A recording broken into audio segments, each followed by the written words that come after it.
Moses, the greatest lawgiver and the meekest man. Long ago in the land of Egypt there lived as slaves to the Egyptians a race of white people called the Hebrews. There were so many of them that the Egyptians began to be afraid that they would overrun the land. So the cruel king, or the Pharaoh, as he was called, commanded that all the baby boys of the slave race should be thrown into the river Nile. But one little child escaped this fate, for his poor slave mother disobeyed the king and hid her baby in the hut. When he was 3 months old, his mother was afraid she could not keep him quiet any longer. So she made a basket and plastered it inside with pitch so that it would be watertight and float like a boat. Into this basket boat she put her baby. The mother set the strange little boat on the edge of the river Nile, among the tall reeds called bulrushes, very near the palace where she knew the king's daughter came every day to bathe. It was a cool spot, well guarded and safe from the terrible crocodiles that lived in the Nile. After making sure that the little boat would not sink, the mother went back to her work, leaving her daughter Miriam to see what became of her baby brother.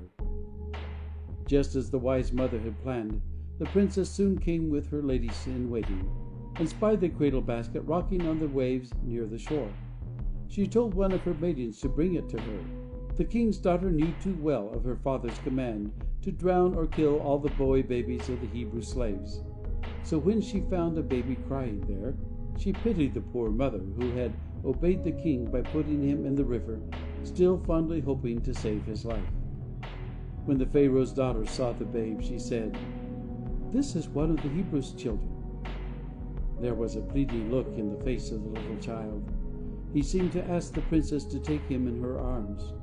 The princess herself was married, but she had no children. That baby, smiling through his tears, touched her mother heart. How could she help saving this little life from her father's cruel law by claiming him as her own? Just then Sister Miriam bowed before the princess and said, "Shall I go and call to thee a nurse of the Hebrew women, that she may nurse the child for thee?" The king's daughter was pleased and said, "Yes, go." So the happy sister ran and brought her mother to the great stone palace of the Pharaohs. Then the princess said, as if the mother were only a child's nurse, "Take this child away and nurse it for me, and I will give thee thy wages." So besides saving his life, that mother was royally paid for taking care of her own son instead of working as a slave out in the hot sun. Besides, she had a good chance to tell him as he grew up of the one true God. What if her boy should save his father's people from slavery when he became a man in the palace of the Pharaoh? In due time the daughter of the king adopted the young Hebrew as her own son and named him Moses, which means saved, because she had rescued him out of the river. When Moses was old enough, he went to live with his royal mother, where he was educated in all the wisdom of the Egyptians, who at that time, nearly 4,000 years ago, were the most learned people in the world. Although he studied in the college of the priests, who believed in the sun and moon and many other gods, Moses never forgot what his mother had taught him about the true God. Young Prince Moses had a great deal to do while he was growing to manhood. He is said to have become commander-in-chief of the Egyptian army that conquered the black and savage race living 1,000 miles up the Nile. In the Bible story are these words: "And it came to pass in those days, when Moses was grown, that he went out into the brethren, and looked on their burdens. And he spied an Egyptian smiting an Hebrew, one of his brethren. And he looked this way and that way, and when he saw there was no man, he slew the Egyptian, and hid him in the sand. Now when Pharaoh heard this, he sought to slay Moses. But Moses fled from the face of Pharaoh, and dwelt in the land of Midian."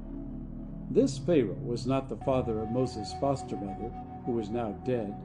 It is said that this king was afraid Moses would drive him from the throne and become Pharaoh himself.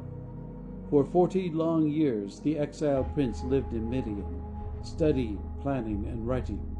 It was during this time that he made the great decision of his life.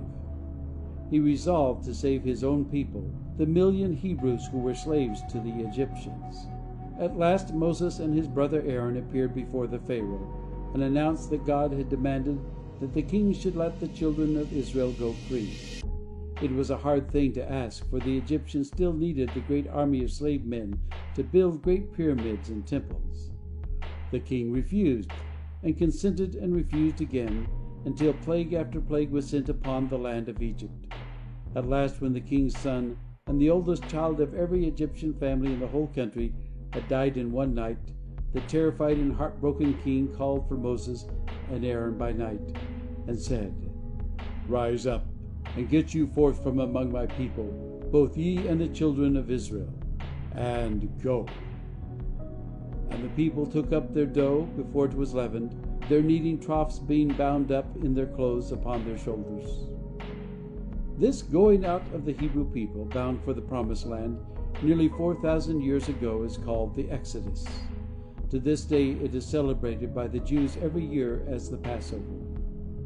When the Pharaoh realized that the great stone temples and pyramids of Egypt might never be finished, he was afraid because he had let the slave people go. So he ordered out his horses and chariots and drove hard after them till he caught them encamped beside the Red Sea. The frightened Hebrews began to cry and accuse Moses of deceiving them and leading them out into a great trap to be killed like a million helpless sheep by Pharaoh's army. But Moses told the wailing crowds not to be afraid. Before the king's horses and men caught up with them, a strong east wind came up and kept the tide from running in, thus leaving a bare sandbar right in front of them across the arm of the Red Sea. Moses commanded the people to march over as on dry land, an order which they lost no time in obeying. Then the Pharaoh and his horsemen came up behind and drove harder after them upon the sandbar. But the heavy chariot stuck in the mud beneath the sand, and when the Egyptians reached the middle, the wind changed, and the tide which had been held back so long rushed in and drowned Pharaoh and his army. Then Miriam and Moses and Aaron led these million freed slaves in a grand victory chorus of song about their hairbreadth escape. But the people were always scolding and complaining against Moses, the dear, gentle leader who had saved them from their cruel bondage. It was his patient love for his thankless people, while through 40 years they wandered in the wilderness, that gave Moses the name of being the meekest man that ever lived. At Mount Sinai, Moses received from God and gave to the people the 10 Commandments, written on 2 tablets of stone. He spent his time during the long years of wandering in the wilderness in planning the laws and religion for his beloved people. He himself never entered the Promised Land, but died in the wilderness, somewhere on a mountain called Nebo. The Bible makes this statement of his death: "So Moses the servant of the Lord died there, and he buried him in a valley, but no man knoweth of his sepulchre unto this day."